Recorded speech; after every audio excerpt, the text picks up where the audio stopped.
नमस्कार दोस्तों, आपका स्वागत है। आपका इस नए वीडियो में जीवन एक अद्वितीय और प्रेरणादायक कहानी। सूने बुद्ध का जीवन एक अद्वितीय और प्रेरणादायक कहानी है जो हमें संग्रह, त्याग और सहानुभूति की महत्वपूर्णता को समझाती है।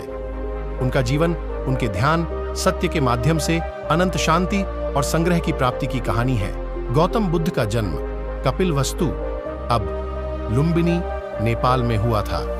उनके पिता का नाम राजा शुद्धोधन था और माता का नाम महामाया था।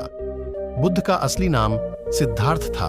उनके जन्म के बाद एक ब्राह्मण ने पूर्वानुमान किया था कि सिद्धार्थ को जगत के एक महान संत या एक महान राजा बनने का संकेत है। इसलिए उनके पिता ने उन्हें हर प्रकार की सुख सामग्री से दूर रखा और उन्हें एक आध्यात्मिक जीवन की ओर प्रेरित किया।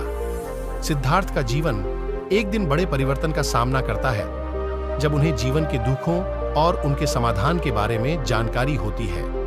उन्होंने संतों, साधुओं और ज्ञानियों के साथ विचार विमर्श किया और उन्हें अपनी धार्मिक अन्वेषणा में मदद मिली।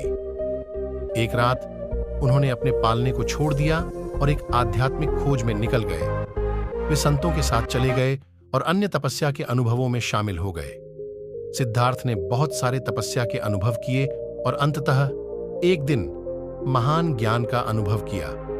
उन्होंने सत्य का प्राप्त किया और बुद्ध के रूप में उन्होंने अपना अनुभव साझा किया।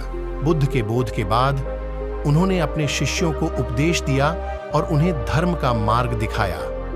उन्होंने अनेक समय अपने शिष्यों के साथ यात्रा की और उन्हें अपने अनुभवों के बारे में बताया। बुद्ध ने अपने जीवन में त्याग, संग्रह और करुणा की महत्वपूर्णता को सिखाया। उन्होंने दुनियावी सुखों को त्याग कर आध्यात्मिक सुख की प्राप्ति की। बुद्ध का उपदेश हमें यह सिखाता है कि संग्रह, सहानुभूति और सत्य का पालन करना ही सच्चे सुख और शांति का मार्ग है। उनका जीवन हम एक समय की बात है। गौतम बुद्ध का एक युवक उनसे आध्यात्मिक मार्ग की जानकारी लेने के लिए आया। युवक ने पूछा, क्या अंत में सुख कैसे पाया जा सकता है? बुद्ध ने उससे एक पत्थर दिया और कहा, जब तक तू इस पत्थर के बोझ को अपने ऊपर महसूस करेगा, तू सुख नहीं पा सकता। युवक ने पत्थर को अपने ऊपर उठाने की कोशिश की, लेकिन वह भारी था। अंत में उसने बोझ गिराया और बुद्ध को समझ आया कि सुख उसे अपने अंदर ढूंढना चाहिए, न कि बाहर के वस्तुओं में। इससे युवक ने आध्यात्मिकता की महत्ता समझी और अपने जीवन में सुख की खोज में अधिक लग गया। हमारे YouTube चैनल को सब्सक्राइब करें। ऐसे वीडियो के लिए लाइक और सब्सक्राइब करें।